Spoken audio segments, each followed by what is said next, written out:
everybody. Welcome to a end of the week coffee hour. If you made it through the week, that is awesome. You've got all your work done. You're ready to relax. Still got one more day left to go.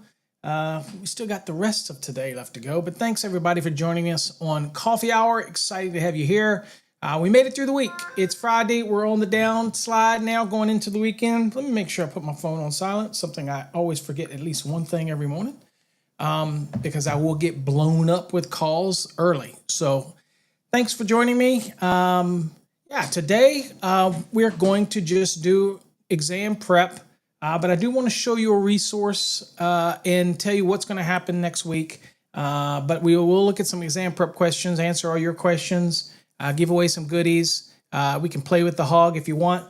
But I will show you a resource that you can go to for basic electrical math that I did a while ago. And of course, the math doesn't change, that type of thing. And then next week, I'll just get it out of the way early. Next week, we will start off with our optional method, right? So we're going to be doing the optional method for a single family dwelling calculation. And that shouldn't take us but a couple of days. And then hopefully by the end of the week, we'll be able to do another presentation on, let's say, Ohm's law, Watt's law, things like that. I was actually planning on doing that today, but I can't find in the move and the way that my computers are all set up, I cannot find my presentation. So rather than regurgitate it and redo it and reinvent the wheel, I got to find it. So that also will give me an opportunity to freshen it up a little bit. But again, for some reason I can't find it. So, but I know there's a presentation because I did it, and I'm going to show you a resource that you can go actually watch a video that I put out there that is still available. It's not on our Fast Tracks tube yet. Still available to watch over on our YouTube channel. So I will put that resource out there if you feel you need the freshening up of basic electrical math. You know, Ohm's law, Watt's law, series parallels, basically how to convert fractions to decimals and all that kind of good stuff. It's basically low-hanging fruit on an exam. But you got to know those functions and how to do all that. So we do have a resource for you that we'll share with that today with you. You can go watch. Let's see here. And I might even post it in the chat so that you can go watch that at your leisure. Anyway, just like we always say, as always, let us know where you're from, what's your name, if you're a Fast Track student, first time here, all those type of goodies. Please feel free to share that in the chat. And of course, as always, if you want to get on a spin, you just do hashtag win, just like it's shown right here. Hashtag capital WIN to make it pretty much ensure that you get in on the drawing. I can't guarantee the other versions of it. I don't know how to verify that. I think it's got to be exactly like that. So hashtag WIN to get you in on the spin. All right, so let's do some good mornings real quick and say hello to all my friends out there. Charlie, good morning. Hopefully everything's going with you and the babies and the wife and everything's going good. Bobby, good morning. Thanks for joining us this morning. Adam's in the house. Sure, he's got his pint of coffee going and he's enjoying us this morning. Appreciate you. Tyler's in the house. Tyler, good morning all. Cold, 26 in Texas. Not what I want to hear. I'm not in Texas now, but I do have property in Texas, so I always worry about that. I have vacant property in Texas, so I always worry about that. What's up, Paul? Again, congratulations on your recent success, but thanks for joining us. Nepo's in the house. Thanks for joining us this morning. Also throwing out the hashtag win. There you go. Doesn't hurt to get in on a spin. Van Man, I see you in the house. Good morning, Christopher. I see you in the house. Thanks for joining us this morning. Let's see here. We got David in the house. Thank you, David. Thanks for joining us this morning. Let's see here. We got Robert. Robert down in San Antonio. Thanks, Robert, for joining us. Glad to have you here. Got Angel also joining us this morning. Angel, thank you for joining us. I got Edgar. Edgar, thanks for joining us again this morning. A lot of familiar faces that join us. Terrence, my friend from just up the road. DC, Maryland, and Virginia contractor. Thanks for joining me. What do we got? Corey. Corey, thanks for joining me. Good morning.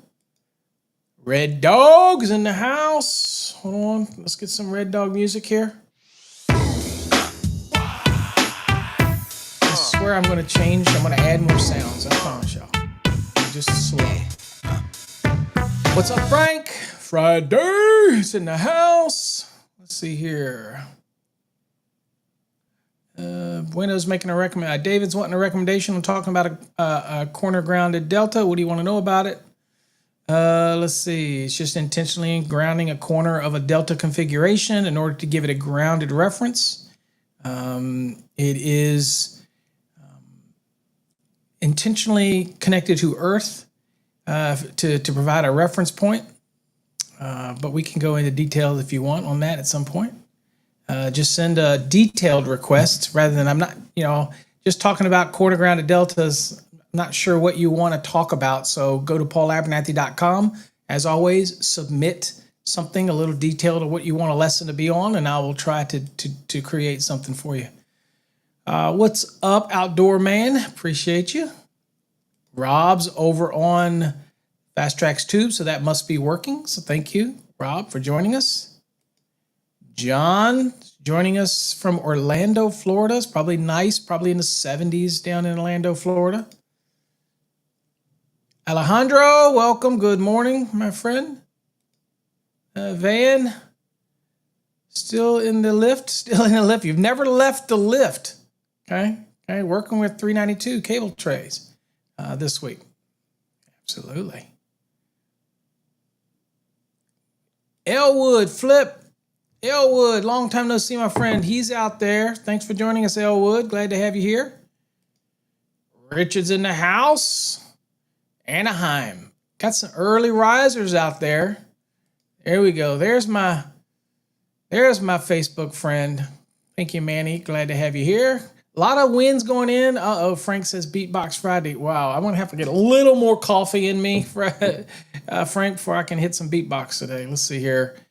Jay, what's up? Good morning from Dallas. Cold weather, 35. It's chilly. John, good morning. Shouts out, good morning to everybody. Good morning, Jay from Vegas, out there in Sin City. Been a while since I have made it out to Vegas. Usually I'm out there for a trade show or something, but it has been a while. Also want to shout out to all of my friends that are over on TikTok doing the behind the scenes show. Basically, it's just seeing the equipment, right? But y'all should be over here on the live stream so you can see everything. So anyway, as John shows everybody, just do that hashtag win to get in on the spin, and we'd love to have you in on that. Okay, so the first thing let me talk about is a resource real quickly. Let me give you a resource where you can go. Now, that we have, obviously, I have Fast Tracks Tube, which is our video platform, but many of you know, and you are watching over, and this is a majority of you are watching, over on our YouTube channel, which again, we love YouTube. They have been very fair to us, whereas TikTok's not always been so fair.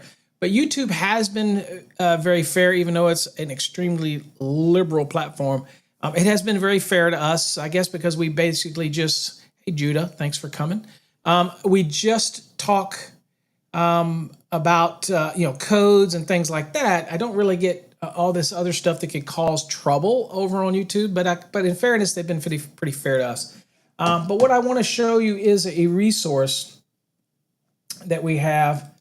Just want to show you this real quickly so that you do know about it. And I'm sure many of you that are watching do know about this.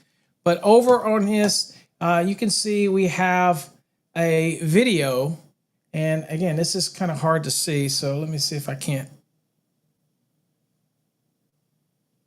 It is what it is. All right, so over on our Master the NEC platform, right here, you'll see that we have a video, and this video is basically streamed it 4 years ago, right?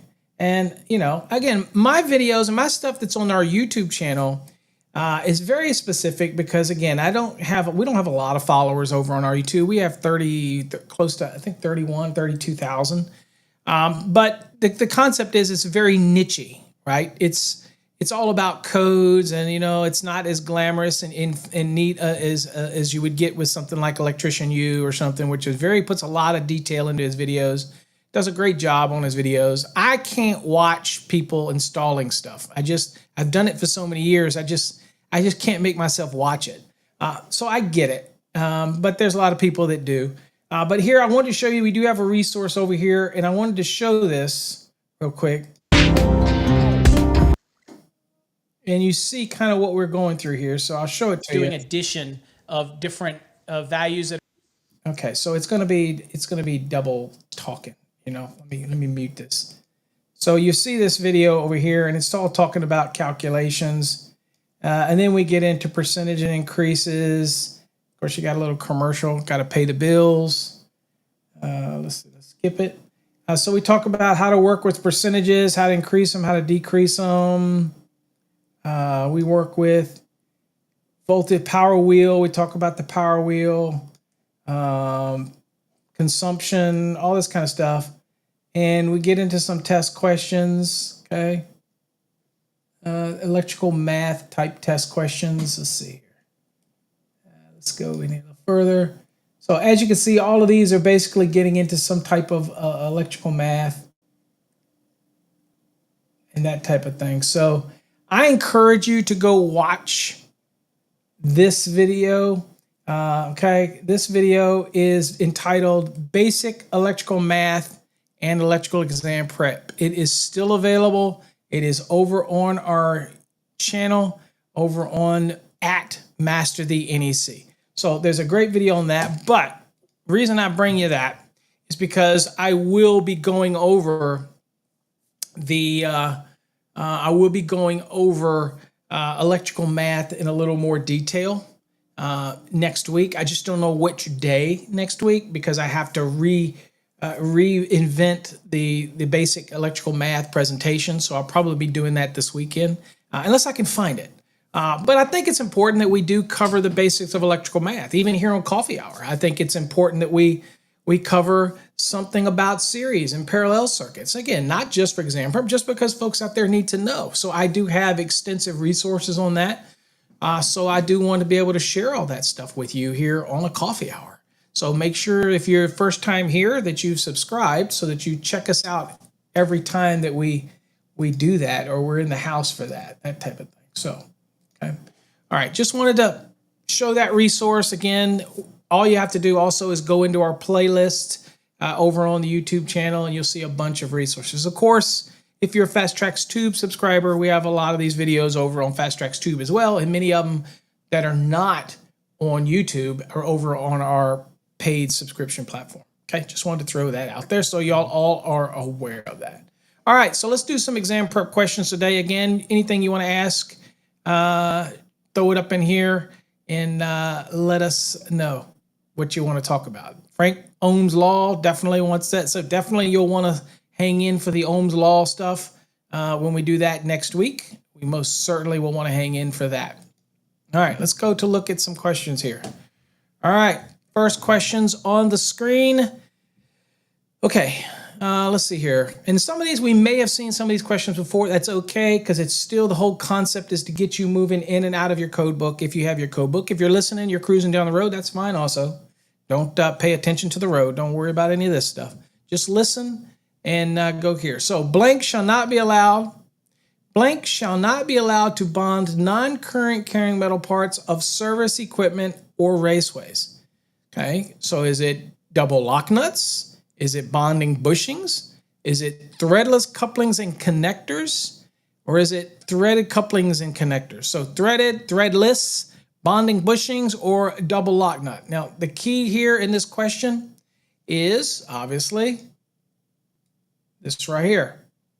Okay, this is a key component in this question. Good morning, Fernando from South Carolina. Thanks for joining us. Okay, so this is an important aspect of this. And we also should, in some of these coffee hours, we probably will get deeper into grounding and bonding even more. My specialty, I love grounding and bonding, so it makes sense for us to talk more and more about grounding and bonding and all those type of things. But think about this question a little bit. Give me your answers in the comments. If you're driving, don't. Let's see here. Adam says, renewed YouTube subscription today. It just expired. It's bloody awesome. Are you talking about the YouTube or the Fast Tracks tube? Because I didn't know you had to subscribe to the YouTube channel, but or mine anyway. But appreciate you doing that type of thing. Anybody got to venture an answer for this one? A, B, C, or D? Okay, A, B, C, or D. What do you think? Okay. Well, where would you find this answer anyway? So, all right. So David says threadless. Yep, Adams meant Fast Tracks tube and not YouTube. Okay, appreciate you. Okay. Okay. And Dan's into asking all kinds of questions that are outside of the scope of the topic we're discussing. He wanted Ohm's law. He wanted us to talk about. Dan wants me to make coffee hour nothing but exam prep questions that the audience ask. I do.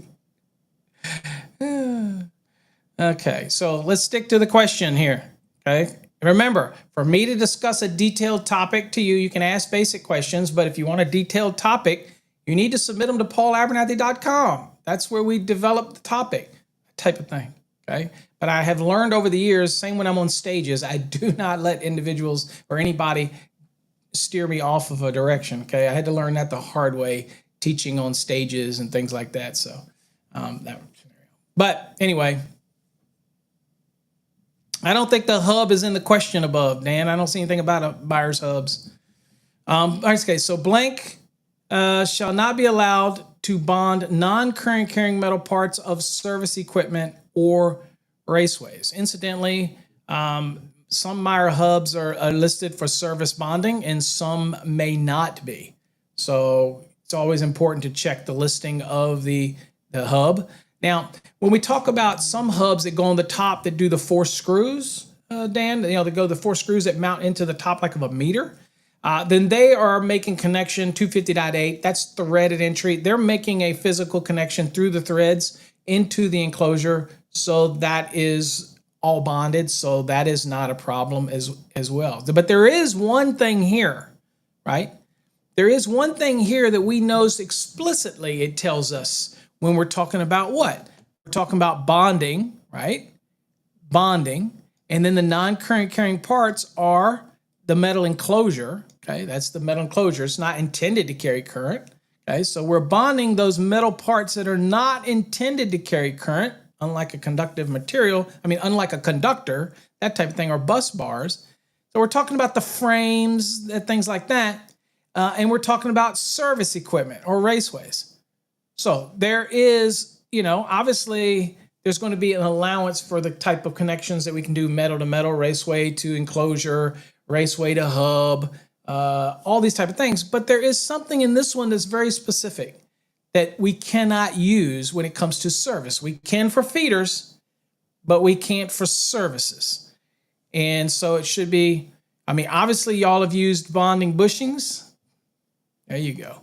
You used bonding bushings before for supply side bonding applications. We obviously have threaded couplings and connectors where you have raceways that are going up to the weatherhead and you've got different raceways and they're connected together with couplings. Either they're threaded or you have the threadless, maybe compression coupling because it's an outside application. But all of this stuff is what we are familiar with that we see happen on the supply side. But there is one thing specific in here. And so what we got to do is we got to go to the NEC. Right? And when it works, we go to the NEC. And we'll go to 250. And we could go to the index and look under service equipment, look under services. We could look under anything here that might be low-hanging fruit on that question that we could look under. But we're going to be looking at 250. And we're going to be looking at, and this is something kind of to commit to memory, is right here. This is part 5, okay? And if you happen to lose track of everything in 250, I'm going to go take you back to the scope here. You do have this little pictogram here, right? And since the question is asking about bonding non-current carrying metal parts, what's up, Jonathan? Thanks for joining us. You see that it says right here, it says bonding part 5. So at least it can get you started in the part 5 area of it because it's a bonding question, right? So anyway, all right, so let's go to part 5 right here. So here's bonding. And then, of course, we get the first one is services. And, of course, our question was about services, right? All right, so that's this. So this is bonding of equipment at the service. And, of course, this is where we're getting that raceway has to be bonded, okay? Enclosures have to be bonded, yada, yada. All enclosures containing service conductors, okay? That is, we have, obviously, these non-current carrying metal parts still have service conductors inside of them, right? So we get the rule here that they have to be bonded. So we get that. And then here we get the methods of bonding. And you'll see in the question, you've got threadless coupling connectors, right? You got here connectors made up wrench tight using threaded couplings, threaded entries. And of course you have the threadless, right? And then you have down here, it makes reference to bonding jumpers, okay? Bonding with bonding jumpers, okay, that type of thing. Let's see, bushings right here, okay, bushings. But the one thing that you got to be aware of is right here. And you see where it says standard lock nut? It says, standard lock nuts or bushings shall not be the only means to the bonding required by this section, but shall be permitted to be installed to make a mechanical connection. Right, so what we're saying with this one is that unlike what you folks might have done with feeders, where you could have a piece of rigid on a feeder side and you can have a lock nut, it comes to the box, you have a lock nut on the other side and it sandwiches it, right? That application is very common for that application, but when it comes to the service, we have to think of that as you have to do a little something more, a little something, you know what I'm saying? A little bit extra. And the code tells us that lock nuts, standard lock nuts are not going to work in order to make this connection. Okay, so I can use threaded couplings or connectors. I could use threadless, which is like a compression coupling or connectors. I can use bonding bushings to help ensure that reliability of that connection to that raceway, to those non-carrying metal parts, to everything bonded together. But I can't use lock nuts, right? So pretty clear on that one that you can't use lock nuts. And so there's the double lock nuts, and our code reference is right there, 250.982B1, B2, B3. So the takeaway from this question is, remember, if it's a service bonding question in your mind, you get something in an exam or in the field, and it talks about service bonding or bonding the service or whatnot, one of the things you're like, okay, for what are the rules for that? Well, just think of 250.90. Think of 250.92. Think of 250.92A, and then think of 250.92B. A being all the things that are required to be bonded at the service, and then think of B is the way to do it, that type of thing. So just lock that in the memory, along with all those other things you guys have to lock away, right? Y'all know that equipment grounding conductors are size based on 250.122. Grounding electroconductors are size based on 250.66. Grounded conductor minimum sizing, as well as main bonding jumper and supply side bonding jumpers and system bonding jumpers, are based on 250.102C1. Well, here's just another thing to remember, that if I'm doing some type of bonding to the service conductors in raceways or bonding metal parts on the supply side, then I got to go to 250.90, 92, A, and B. There. You'll forever remember that now, right? Okay. Next question. All right. Locked it in. Okay. Hashtag win. Make sure you do the capital WIN. I don't know that the lowercase works. So hashtag WIN, all caps. Okay. All right. Next question, guys. The minimum size. The minimum size for a grounding electroconductor used on a DC 3-wire balancer set electrical system is what? AWG. Okay, so this one will throw people typically because it is DC, right? Now, that does not mean when I see this question, I'm going running up to 690 and look at PV just because it says DC, because there's many other applications that use DC rather than just a PV application. So that's the first, thing. You don't want to run up and go looking at something in the photovoltaic application, right? There you go, Mike. #win, all caps. But in this scenario, we're talking about this. So now the key trigger here for me in this question is the fact that it says grounding electrode conductor. So I know without a doubt that this is going to be in 250. Now, where in 250? You have to kind of understand the structure. The first part of if you think about this, the first part of 250 is generally very devoted to AC, okay? The second part, or the ending part of 250 is devoted to things like DC. So one way that I could do this is do like we did before. I'm going to say, all right, let me go look and see what the structure looks like in 250, because this is a grounding electrode conductor, a GEC question. It is very much for DC, and it's a 3-wire balancer set. Okay, so let's see here. So where would I might start my journey if I was in an exam for this one?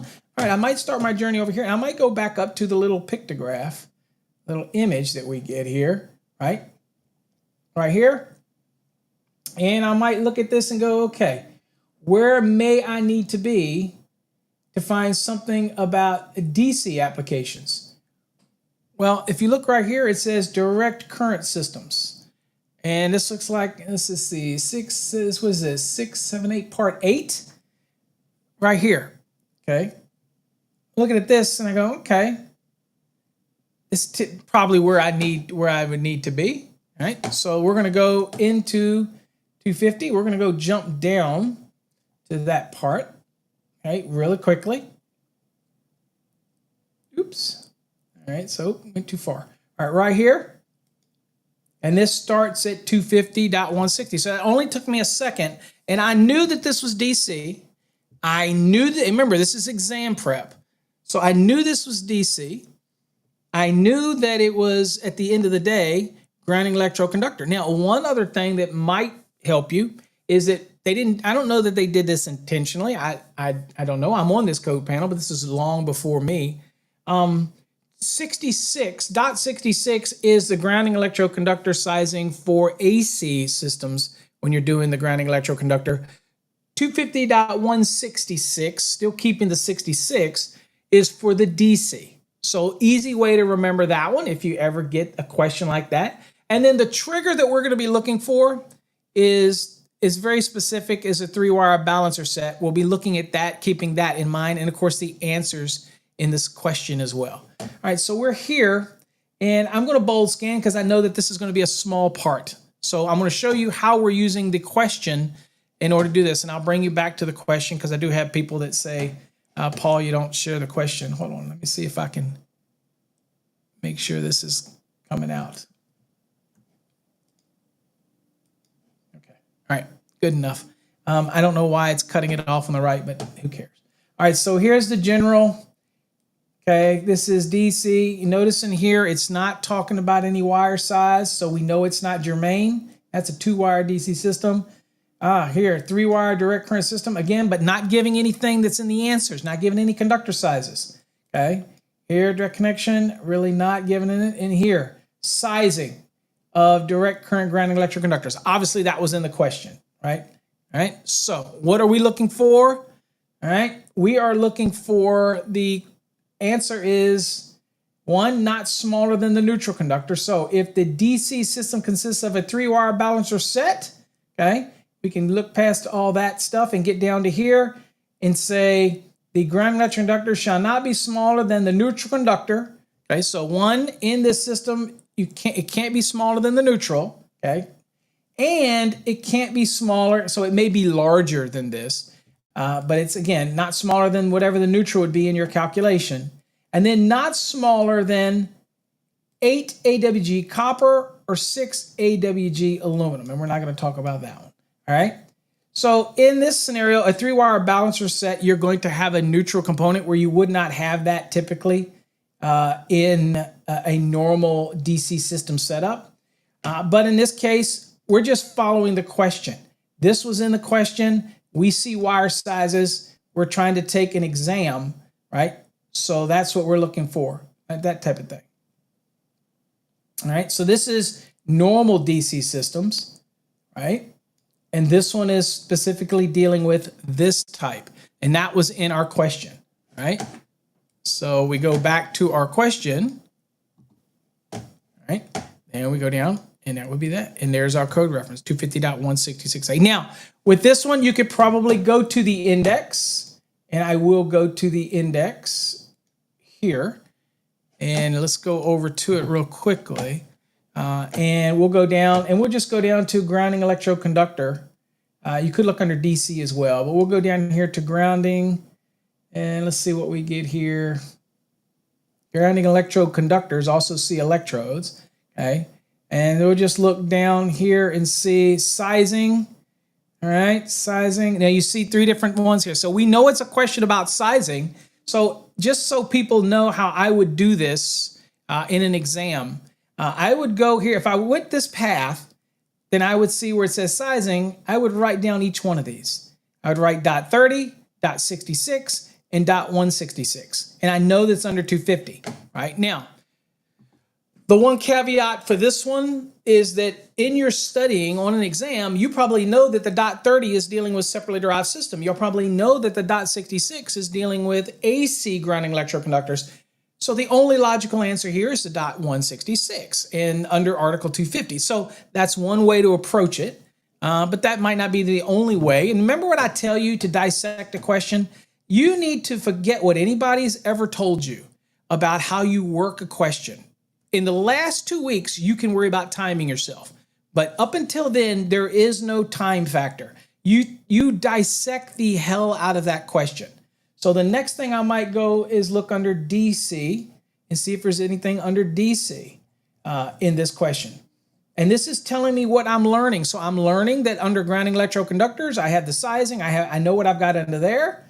So here I'm going to see if there's anything in the future. If I get a question under DC for direct current, is there anything in the index for that? So we're going to go look. So I'm just scanning through and seeing if I can find. All right, so direct to burial. All right. And let's see here. And it might be, again, my eyes suck, so somebody that's got their code book can look as well. But I've got terrible vision issues, so I don't see anything in here for direct current. Oh, DC systems. Here we go. Right here. DC systems. Right there. And it sends you to right there. The same part that we were in 250. And then, of course, it's got some grounding stuff, but that's grounding. That's not really, I'll get you there. If you're bold scanning, it'll get you close, but it's really not what we're hunting for. But it gets you somewhere. Okay, get you at least start your bold scanning. But then also you see that this is basically DC systems is where we want to be, and that gets you there. But that's something that helps. It's not the best. What else in that question? Grounding electroconductors, we looked at that one. DC, we looked at that one. I don't know. Probably pick this one apart as much as you can get for that one on the lesson. Okay. But anyway, there you go. But again, the quickest tip to remember is if you're on an exam and they're asking about the GEC for the AC systems, .66. If they're asking about for DC systems, .166. Okay. I don't know that's not like a tip or trick. That just happens to fall that way. So keep it in mind. Let that rattle around in your head a little bit. All right. Next question, folks. A 150 amp panel installed in a 40 C location requires a minimum of blank AWG THW conductor. All right. What do you think on this one, guys? What do you think?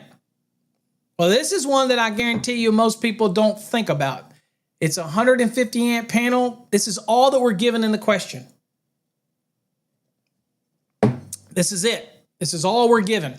And you got to somehow come up with the answer based on just the part that's given. Now, sadly, this is typical on some exams, depending on where you're at in the country. They may just give you this right off the bat, okay? So they don't give you any other details. They don't tell you it's people thinking in their mind, we're thinking, oh, I'm going to apply 310.12, right? Because, why? Because it's between 100 and 400. No, because this question doesn't tell me, is it in a residential? Doesn't tell me if it's commercial. All it's telling me is that it's a 150 amp panel. You don't say, well, what's the load on it? Nope. In this type of exam prep question, you don't overthink it. You look at it and say, well, I'm going to assume 150 amps. It's a panel. I'm going to assume my size of conductors to handle 150 amps because that's what could be put on that panel. And then you also look at it and say, this is being installed in a location that has a 40 degrees C, which deviates from what the ampacity tables of 31016 is, right? Because 31016 deals with 30 degrees Celsius and 86 degrees Fahrenheit, right? All right, so let's go to the NEC on that question. Got to remember it in your mind. That's why we move away from the question. Okay, it was a 150 amp panel load. Let's just assume 150 amps. And we have to, at this point, figure that, we're dealing with a 40 degrees C ambient, which differs from the 30 degrees C or 86 degrees Fahrenheit that the table is built on. So let's go to the table real quick and let's go to 31016. And for you that are in an older code cycle, it may be 31015B16, but it is now, for the last two cycles, it has been 31016, so that is a good thing. All right, so let's get over here at the table. We're at the table. Let me throw this table up the best that we can throw it up. And so we are dealing with THW.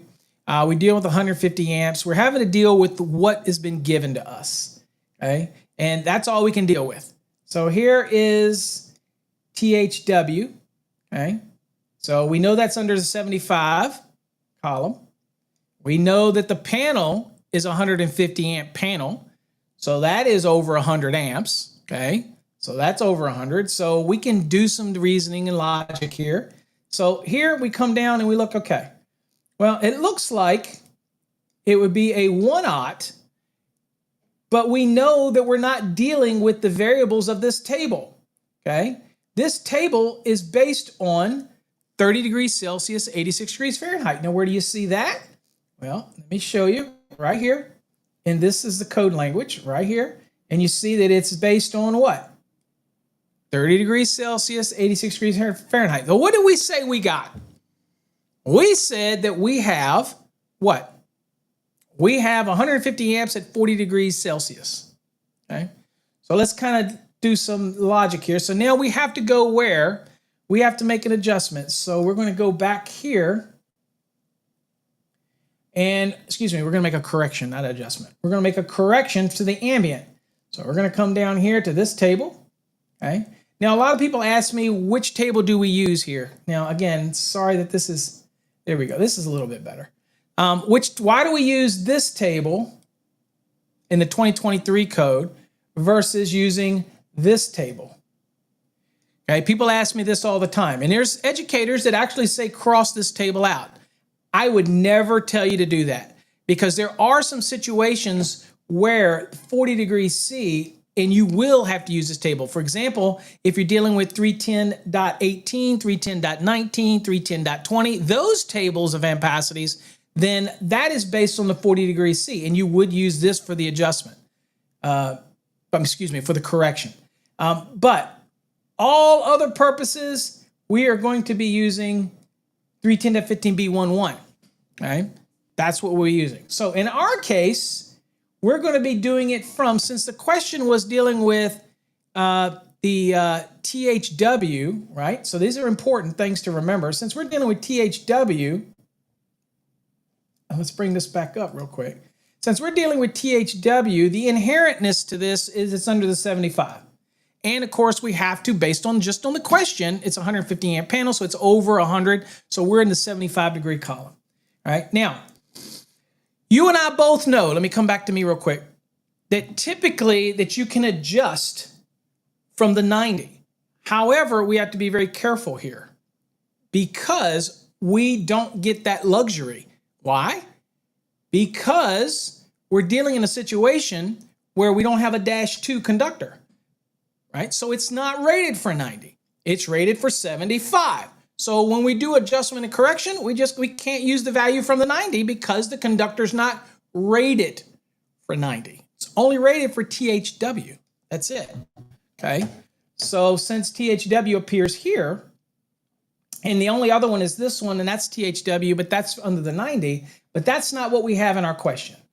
All right. So one of the quick things that people do, right, is they'll sit here and they'll go, okay, well, in this scenario, since we know that 150 is not going to be enough because we're going to have to modify it because of the ambient temperature, right? That logically you would jump to the next standard size because obviously this one's not going to work. If this is only good for 150 and so 1/0 can't be the answer, it can't be the answer. So we're just doing some quick deductive logic. 1/0 can't be the answer because we already know that it only handles 150 amps and we know we have to do some type of correction to it. So it can't be 1/0. So that's your quick logic, right? So and then we have to actually do the math. So let's see here. So what we'll be doing is we have to find a conductor that is adequate at the 75. So let's go back down here. So now we know what we need to have, right? So let's go down here and see what we've got here. All right, so let's get back. Let's find our multiplier that we got to have. Let's go back here. All right, here is the table we'll be using. So let's click on it. I'll expand it. Okay, so in our case, it was 40 degrees Celsius. So we're in this side over here. Okay, oops, I got to share that with you so you can see it.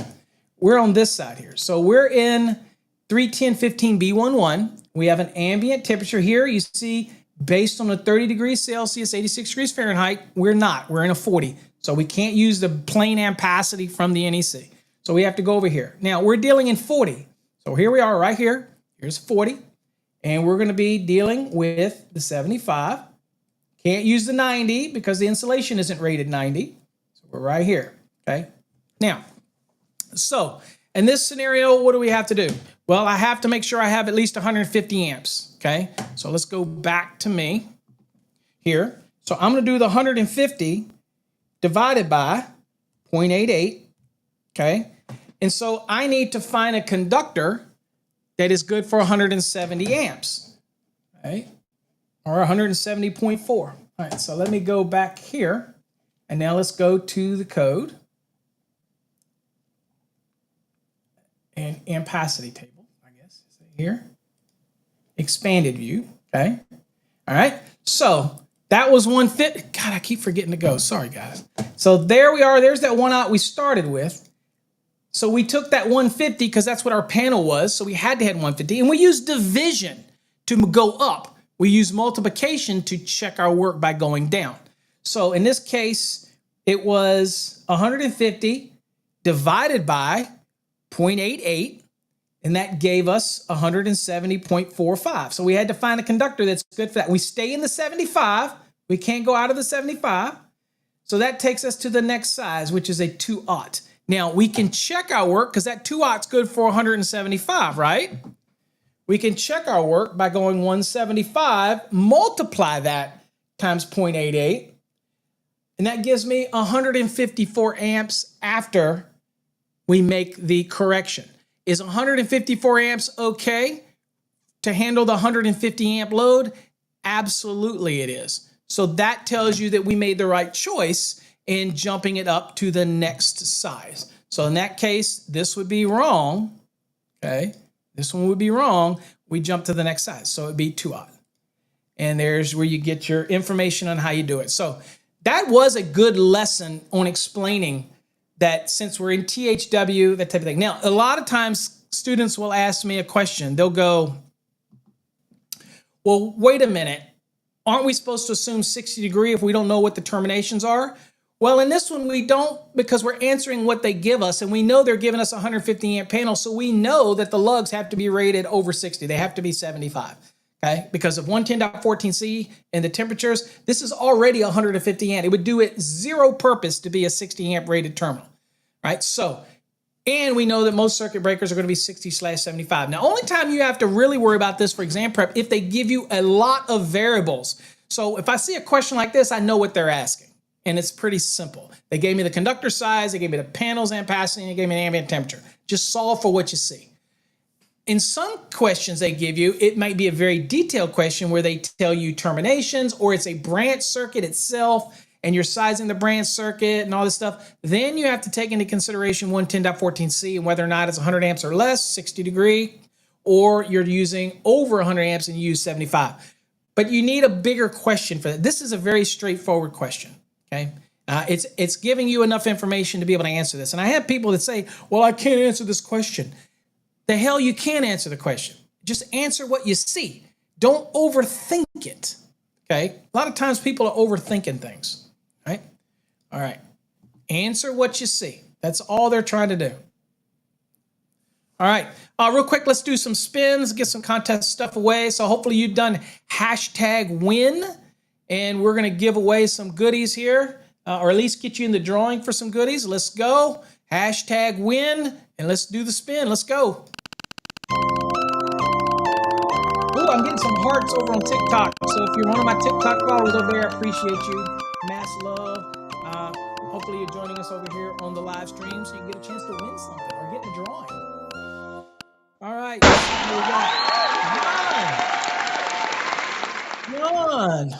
John also had his minimalist wallet went out in the mail. So let's see here. All right. All right, John, let's spin the wheel and let's see what you get. Let's do #win, all capital letters, Dominic. Try it again. All capital letters, everybody. Follow it just like it says on the screen when I showed you. It says #win, all caps. All right, let's spin the wheel for John.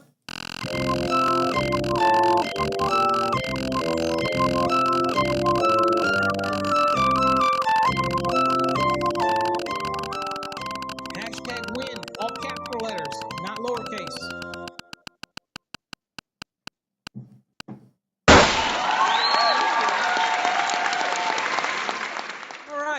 Best bid hybrid estimating. I thought I corrected the damn spelling on that damn thing already. All right, I guess I didn't. All right, best bid, you're in the drawing for the software. That is over nearly, I think over $4,000 value, that type of thing. What's up, Adam? Get at it. Be safe. It's Friday. All right, let's do that again. Let's spin. So you're in the drawing that will be on March 31st or roundabouts there. You will be in the drawing and we will have a show that lets you know who all won what. So don't worry about that. And that show will be replayed obviously throughout that day. So you'll be able to catch it at different times. Not a big deal. All right, let's do it again here. Who's going to get in it? Let's see what we got.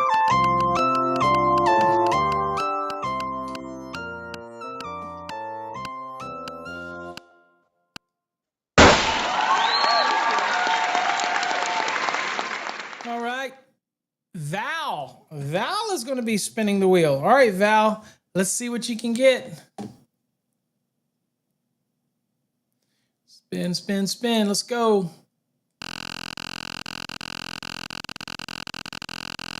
Yes, Terrence, it's okay to have wire that's rated more. In fact, we do it all the time for adjustment and corrections. We have to jump up to a higher size because it's needed. The ampacity is what carries the current. Remember, the wire can always be larger. All right, Val, conductor sizing card. Okay, conductor sizing card drawing. Okay, that is the unique card that can show you how much you have left on a reel or in a coil or whatnot. It's nice to have in your wallet and all that kind of good stuff, that type of thing. All right, let's do it again. Let's do another giveaway. Trying to get some stacked up here before we go back to the question again.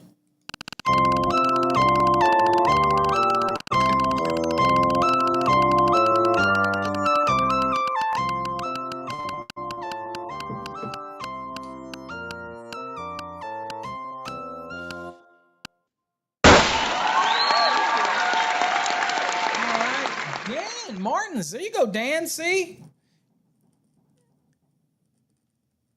Okay, Dan, let's spin the wheel. Let's see what you can get, my friends, if you can get it on that drawing.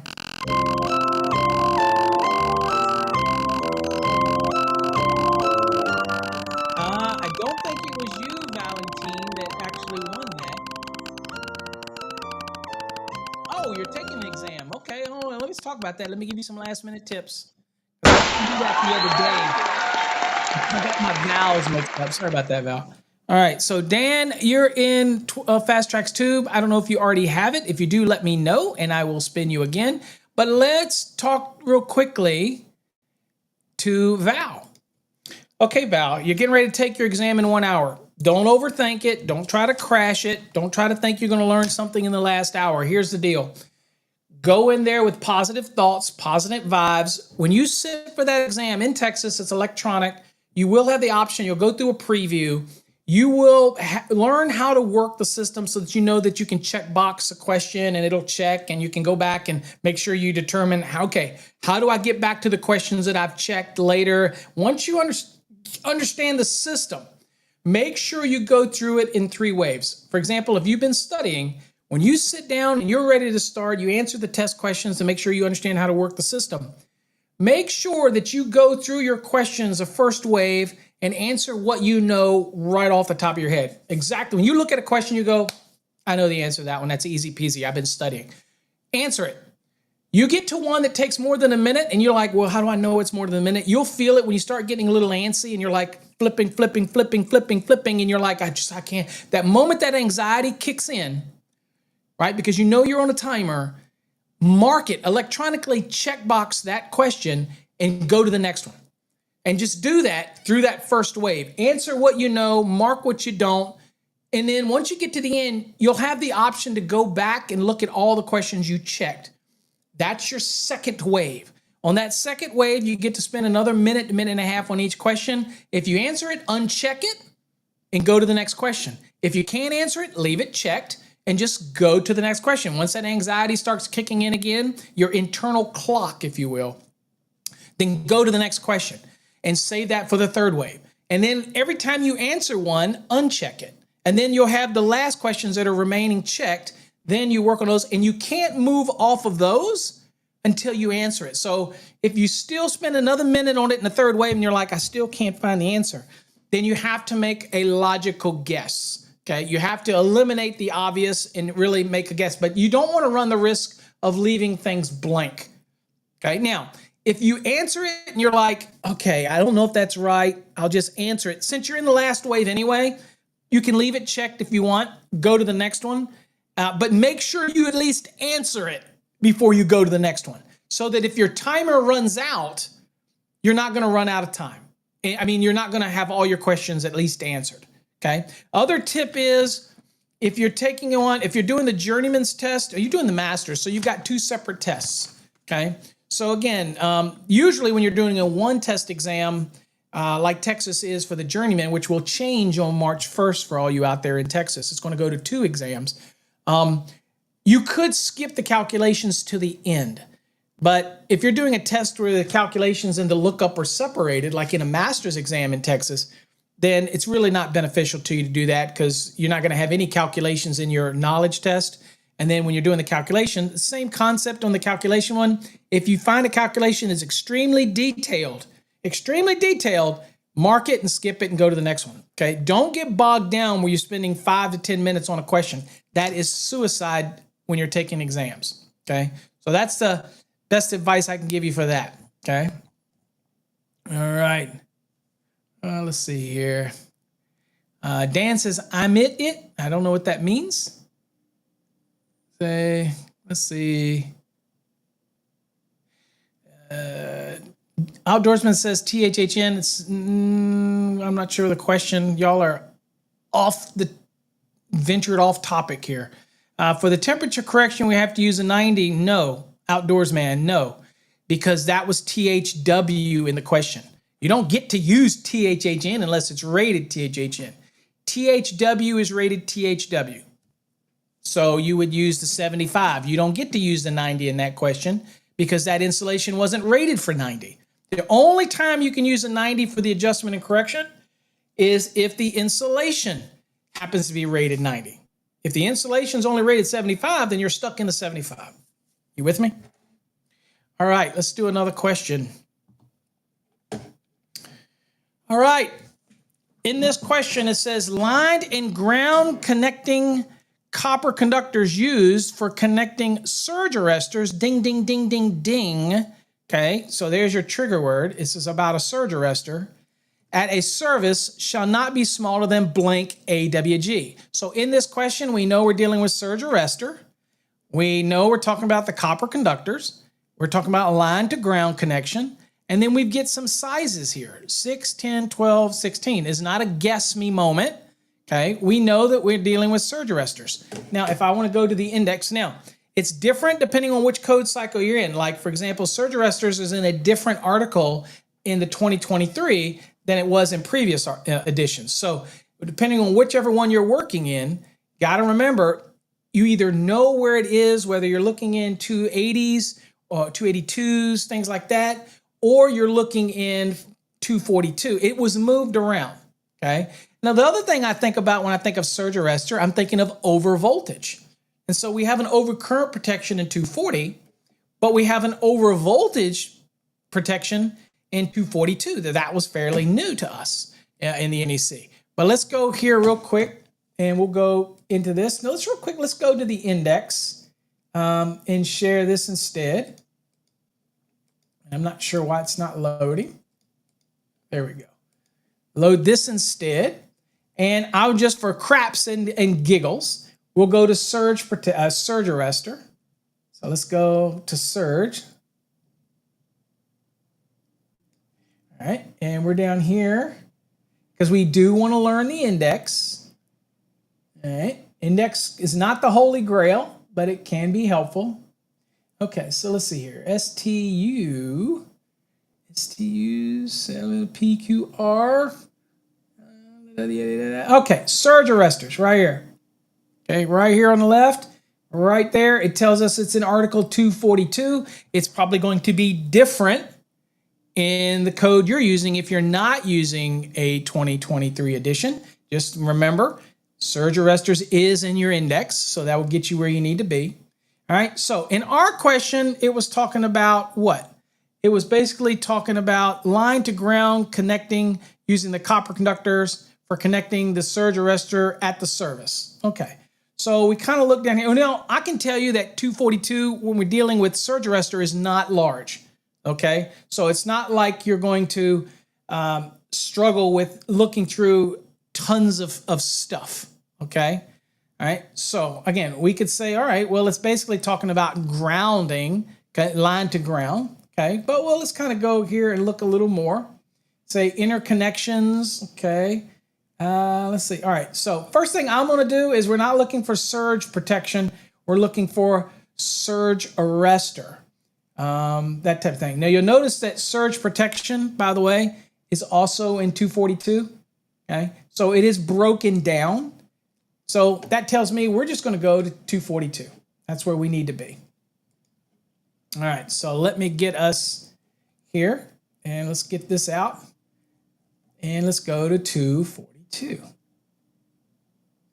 Or maybe 282, or maybe in yours, in whatever edition you're in. All right, so here you see it's over voltage. We'll click on that, and it's not big, so we'll just click that, and we'll go right here to the scope. All right, 242. What are we dealing with here? Over voltage protection. And here you say it shows you that it deals with part 3, it deals with surge arresters.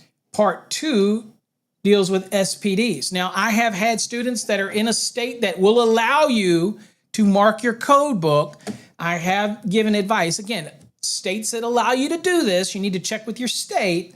I would typically highlight this one color, and I highlight this another color, so that when you're here, you know specifically which part to go through that's germane to the question. Ours is surge arrestor.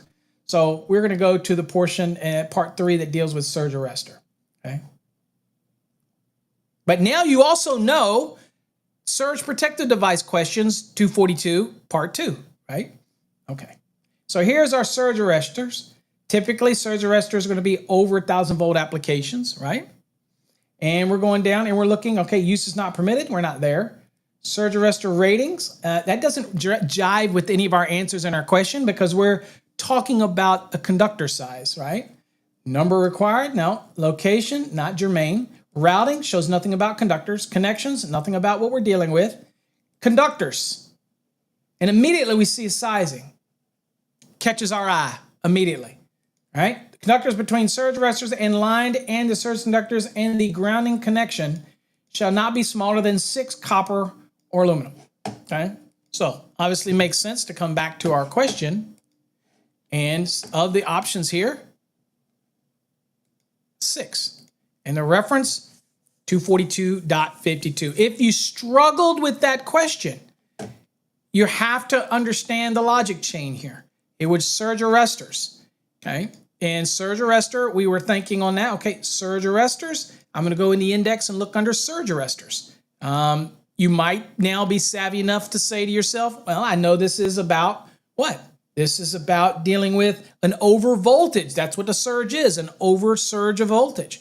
That type of thing. So you might have already trained yourself to know that the new article, 242, is there, and you go to it. That type of thing, right? Right.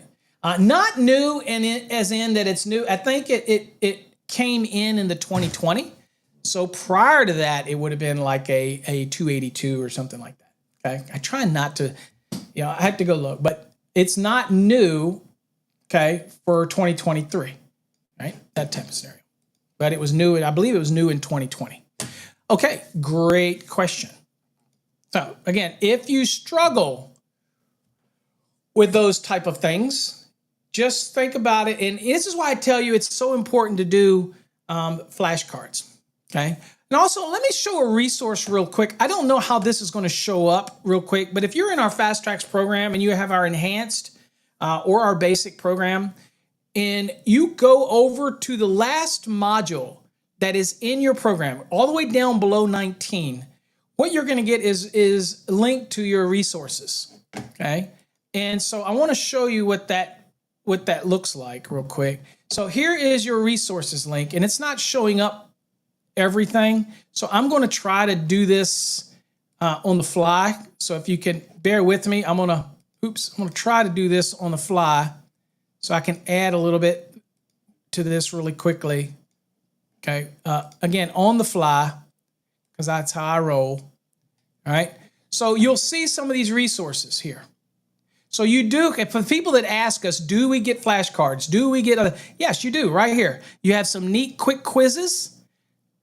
neat quizzes, print reading, dwelling. These are pretty cool little quizzes, right? And it gives you the reference material. This is all included, by the way. All right, for those that get the enhanced and basic. Flashcards, people ask about flashcards. You want some voltage drop flashcards, you click there. All right, you get the current. Okay, the flow of electrons moving past a point in a circuit. Okay, conductor, material that has low electrical resistance and permits electrons to move through it easily. Now you don't have to know these. You just go through these and read them, and you'll get better. Conductor, okay, it's a material with low resistance. You paraphrase it. It's just going to help you get better. So these are various. Short circuit. Okay, any circuit to which the current takes the shortcut around the normal path of current flow. Okay, short circuit, hot and a neutral, shorting out together, or two phases shorting out. That's a short circuit. Okay, it's normal path for current flow. Creates a short circuit. Anyway, these are here for you. Okay, I don't know whether y'all knew that or not.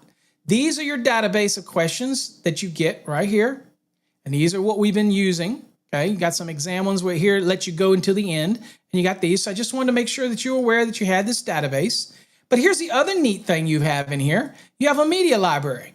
So you have some neat videos in here. Here's a video on voltage drop. So if I click it. Voltage drop is the voltage that is lost due to the resistance of conductors. It is important to know the voltage drop in order to determine whether a circuit is operating efficiently. The 4 factors that affect the amount of voltage drop are the material of the conductor, the size of the load, the length of the conductor, and the size of the conductor. These 4 factors must be known in order to use the voltage drop formula to determine voltage drop. So anyway, as you can see, there's extra videos in here that's come in the basic program. So they're in there as well in that general package. Okay, so again, many people don't know that it's there, but it is there.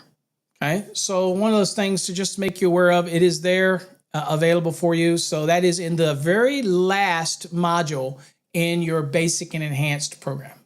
Okay, it's also available in your Fast Tracks 2017 edition as well. It's just a separate module in there, so it's available as well. So check that out. It's a free resource that we put in there for you to get extra information, that type of thing. Okay. Okay, there you go. All right, well, that's it, guys. Let's go on and give a couple more things away, and then I'll turn you guys loose. Remember, let's get hashtag Bobby. All of that's included with our Fast Tracks program. So go over to fasttracksystem.com, whether you do the basic or you do the enhanced, which also gives you access to 12 months of Fast Tracks Tube, our exclusive video platform. Either way, that module is included with all of our courses, all of our exam prep courses. It's already included in there. So you get the database of questions and everything like that. Okay. All right. There we go. So let's go on and do some another giveaway here. Make sure you put that hashtag win, all caps, folks, like it says right here. Okay, just like it says on the screen. Hashtag win, all caps. Let's go. And Dan, you didn't tell me. Yes, SPD, surge protected device, typically on the load side of the service. Surge arresters typically on the supply side. Does not mean that I might not have an SPD that can be type 1 or the load side. But typically, when we're dealing with surge arresters, it's over 1,000 volts, and it's typically on the supply side. Let's see. Okay. All right. Tyler Griffin. And Dan, let me know if you wanted to spin the wheel again. I think you want a Fast Tracks Tube, but you might already have that. So Tyler Griffin, let's spin and see what you get, my friend. See if you can't get registered for something good. What's up, John? I didn't see you in there. Thanks for joining us, John.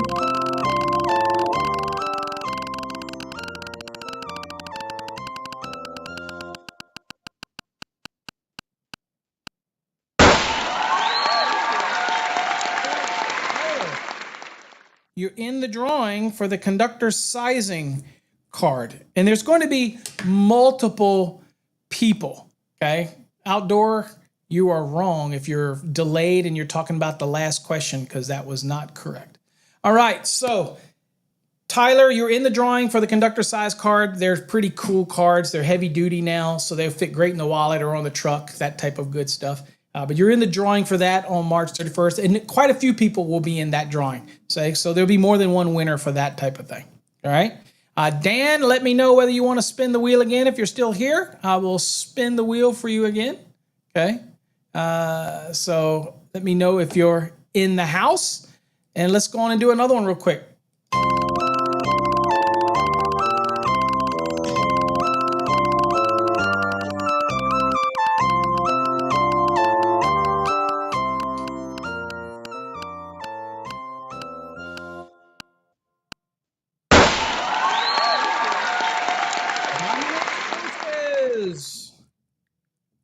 Dominic is my other Sanchez. All right, Dominic, let's see what you get on your spin here.